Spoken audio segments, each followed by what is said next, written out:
I'm going to be planting some cuttings that I've been propagating for the past few months. I've actually been putting this off a little bit just because this always makes me a little bit nervous. I get attached to my cuttings and it's always a little bit stressful transferring cuttings from water to soil. But the time has come where they're actually starting to outgrow the propagation bottles, so I have to man up and put them into some soil. So that's what I'm doing today. So over here I have my bucket. I scooped around 8 cups of my favorite soil, and I mixed in around 4 cups of perlite. So I started mixing perlite into my soil and my plants seem to love it. It improves drainage. I honestly recommend mixing a bit of perlite into your soil, especially if you have a habit of overwatering. This helps with that. I've got my gloves. Gloves are extremely important. Apparently handling soil isn't the greatest, so I try and use my gloves as much as possible. I've got some pots. I've got some orchid bark, and I've got my watering can and spray bottle. So if you're wondering what the hell I'm wearing, my mum bought my boyfriend this plant t-shirt kinda as a joke, but I low-key love it and I sometimes wear it when he's not home, which he doesn't know about, so sorry bae. So these are the cuttings that I'm going to be planting today. They have some epic roots on them.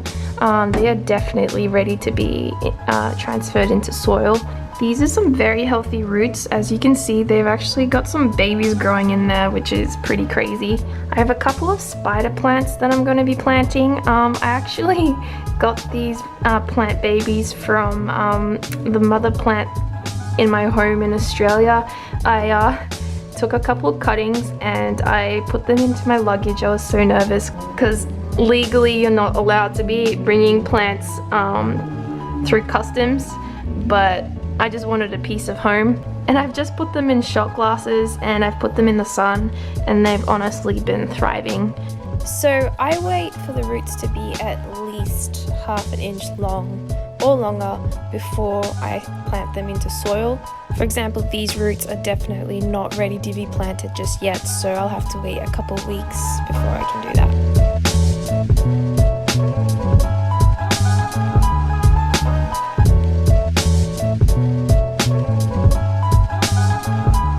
By placing either bark or mesh at the bottom of your pot, it stops the soil from seeping through the holes, and it also gives a little bit of air, so it encourages drainage and doesn't cause any root rot.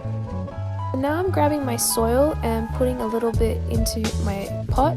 I'm not putting in too much because the roots are really long and I need them to fit into the pot. I'm going to grab my cutting and take it out of the water.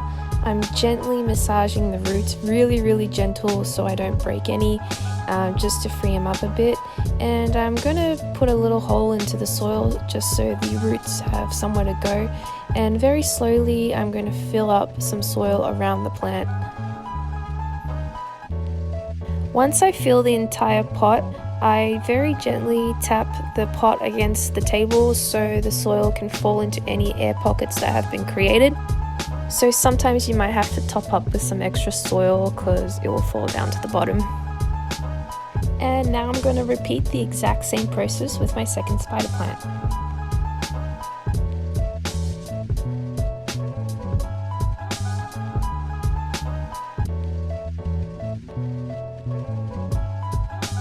I'm going to grab my watermelon begonia, and as you can see the roots are extremely long, so I have to make sure the pot I have is big enough to take those roots. And I'm just going to repeat the exact same process like I did with the spider plant.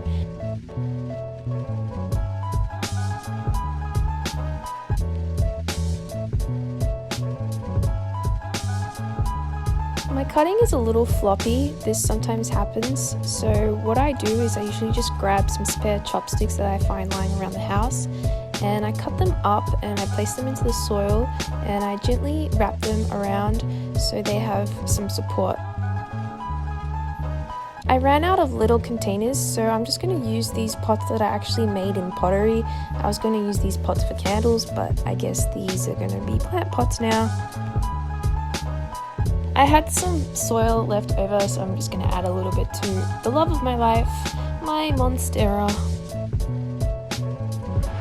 So here are my plant babies, all planted nicely in their new pots.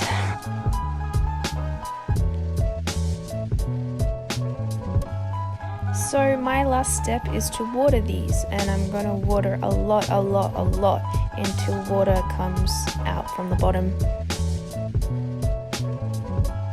I'm going to really water these every day for the first couple of weeks just because they just came from being in water. So I'm going to try and make the transition as smooth as possible for them. So yeah, that's pretty much it. And fingers crossed that they will be happy and turn into big beautiful plants so I can add them to my collection. If anyone wants to leave some notes in the comments on how they propagate, I'd love to read them because obviously everyone does them differently. I had a lot of fun doing this. Hopefully see you next time. Bye!